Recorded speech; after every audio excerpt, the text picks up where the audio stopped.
NTF, we judge. We judge. Okay, one beat too late, but okay. I'm pretty sure there was not one beat at all.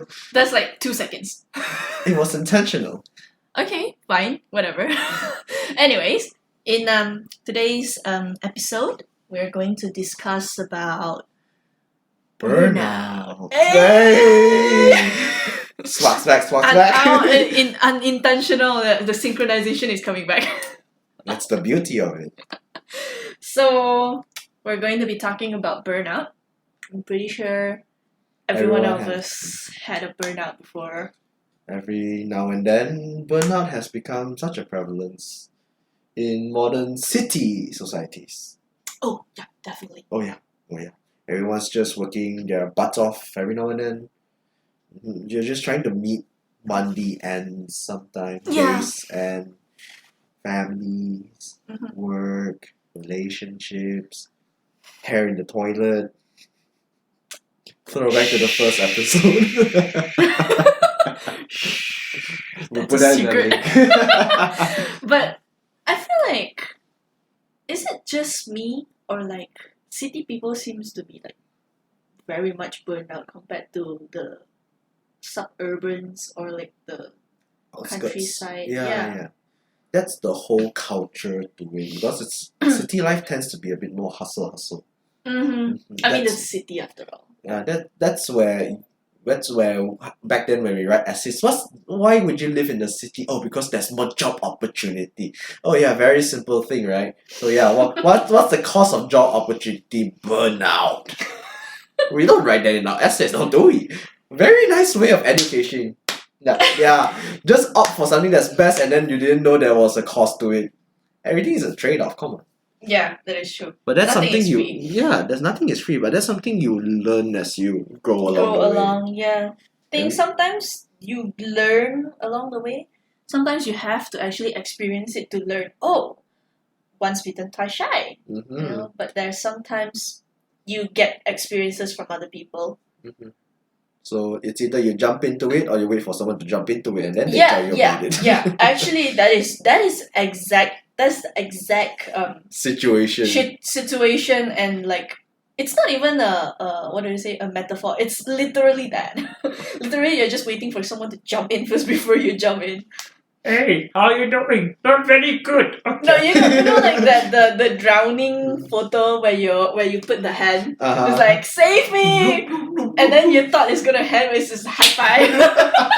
It's just a high five. But yeah, it's because I come from the countryside, from the outskirts. Like my place, it's near the seaside. Most of them are like fishermen. They do the oil and gas industry, so it's not that much of like a city thing. It's more like a small town. There are days where there are like a lot of cars. Sometimes there are jams, but then most like on weekends you won't see as much. It's relatively chill compared to A the city. lot more chill. Either that or because I'm not working then. It could be the colored roses of lenses. But it depends on whether your supervisor or like your boss is an asshole or not. If they're ambitious or not. They can be ambitious and not assholes. It's still gonna work. You're still gonna work a lot because they're ambitious. And ambitious people don't stop. Yeah. Guilty of myself. Speaking for yourself, huh? I speak of my own devil. But yeah, like I can see that it's more chill. Like for example, like Friday, Saturday in our place, because there are very less entertainment as well. Most of the time, especially on Fridays, our weekends are on Fridays and Saturdays. Fridays are like just literally no cars. Like everything is closed. Maybe some restaurants, certain banks or whatever, they're open. But then it's generally just quiet. And to tell you, I'm actually living in a shop house at that time, which is like facing the main road some more, where every day, cars will just pass by. But then on Friday, it's just quiet and peace. Literally, it's nothing. It's just the wind blowing, you know. So it's really nice to feel that in a way. It's more relaxing. But then maybe here in the city is a lot more chaotic. People still work in a way, Yeah, they do. They despite do. being on weekends. Despite you clocking out, you're still probably doing your work at home, isn't it? I mean, it depends, especially on what job you have, Yeah, exactly. and it depends again whether your supervisor is an asshole or not. Whether your Depends. boss is ambitious. Depends on your career as well. Mhm. You know, accountants don't really have much freedom, especially when it comes to, you know, middle of the year when they have to start Auditing. auditing. Oh yeah. Oh, yeah. My god. Oh yeah, best time of the year. One of the reasons I didn't choose accounting as my future career as well. So, like, kudos to y'all. I really can. Like, give me my life. So yeah, but then we are grateful that our campus is like on the outskirts. Mhm. It's not so busy. Like on weekdays, it's definitely busy, but yeah. weekends, it's just chill. It's good. It's pretty good. on the Yeah. weekends. But burnout just comes in so many different forms. It doesn't necessarily need to come from work, Oh yeah. but sometimes it comes from responsibilities as well. So you can have a relatively chill work to begin with, though having your plate being shared by the many things that you have to take care of. Mm. Say, this man that I met the other day who has to take care of his mom with cancer. Mm. So she's not in the worst of the stages, but she's an elderly lady. Mm. And then there's his wife, his 2 children, and he's not meeting monthly ends of needs in terms of finance, but they're just getting by good enough. Mm-hmm. So in that context, you are expected to see a burnout as well, but not because of the work, but just because of responsibilities, or say how strong are they into resisting the forces of nature. Air quote. Air quote, forces of nature. And Yeah. it's pretty sad every now and then, and it's not something that you can necessarily brush off. Mm. It's like what you said from the other episode. Yeah. You don't get to choose, and sometimes it's just because of survival. Yeah. So burnout comes from that context as well. And then he's not a workaholic by all means. He's just trying to meet monthly ends. Yeah. And it's really Actually- troublesome in some sense. Actually, it's more.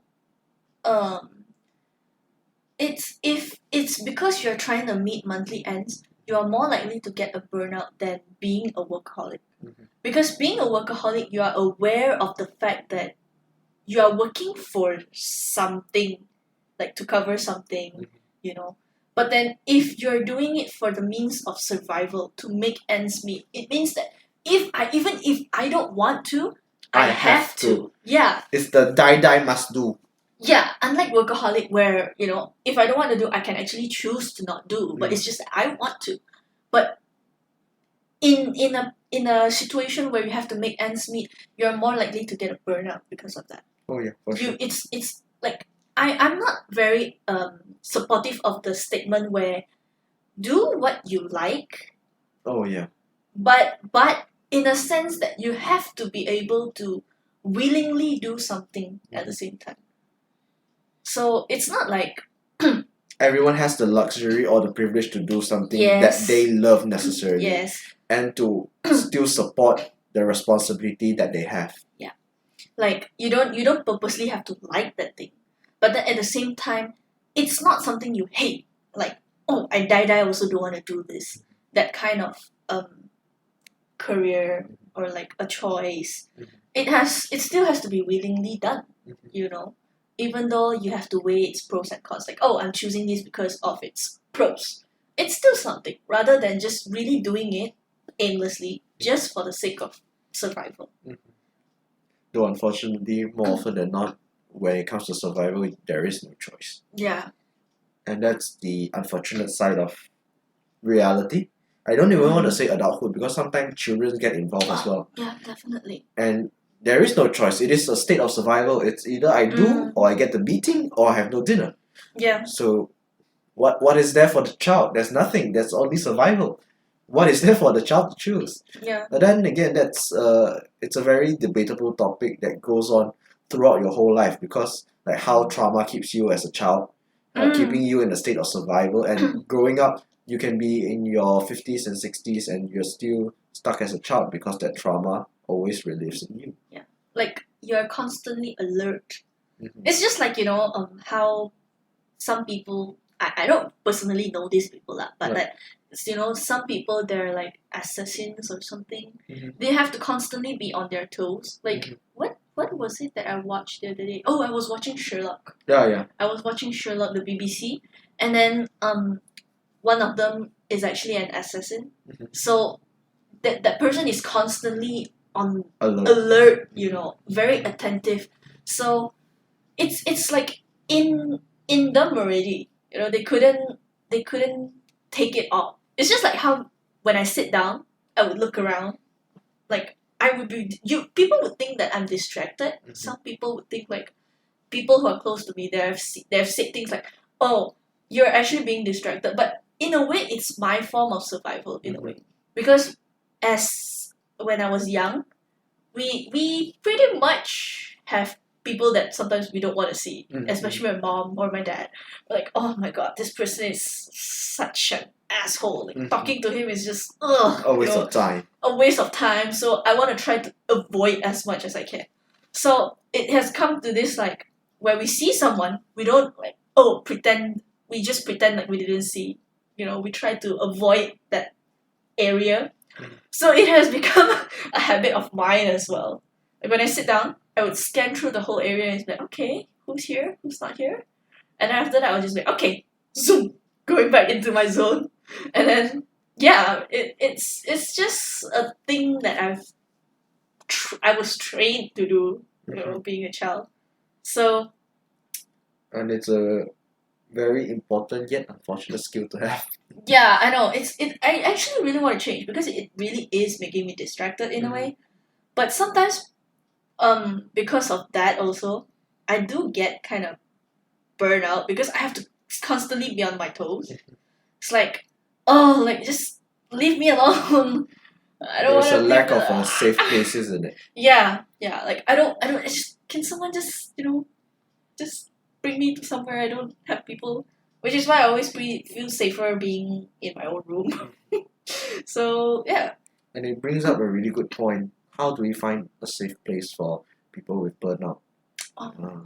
It's a matter of trial and error, honestly. It really is. You really need to take at least a little bit of time, 5 minutes a day, just to see what works do for you you. enjoy at least. Or like a little bit of something that brings you joy. It can be as simple as just looking through Facebook, looking at memes, looking through YouTube, and that's perfectly fine and good. Just give yourself a little bit of time. It takes you a long way.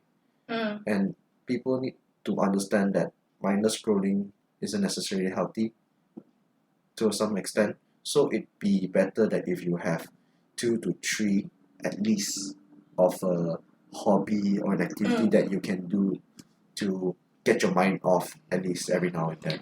Because when one fails, where are you to go? You need a backup. Where are you to go if that one only activity that brings you joy no longer brings you joy? Because in a state of burnout, nothing's fun anymore. Exactly. And so it really comes to a point where some sacrifice of time and that you need to reflect honestly with yourself. Yeah. Is there something that I can not do so much of? Is there something that can make myself happier? And of course, life is not easy, especially when you're fighting for survival. Though a little bit really improves the quality of life, and who knows that the survival of your well-being as well as your families or those that are directly involved in your life may benefit from it as well. Yeah. So very deep. It's been a while since we've done such a deep actually go deep into it, you know. It's a big problem, and I'm sure everyone has been through it once in a while, Yeah. back and But forth. but in the meantime, stay happy. In In TF, we we judge.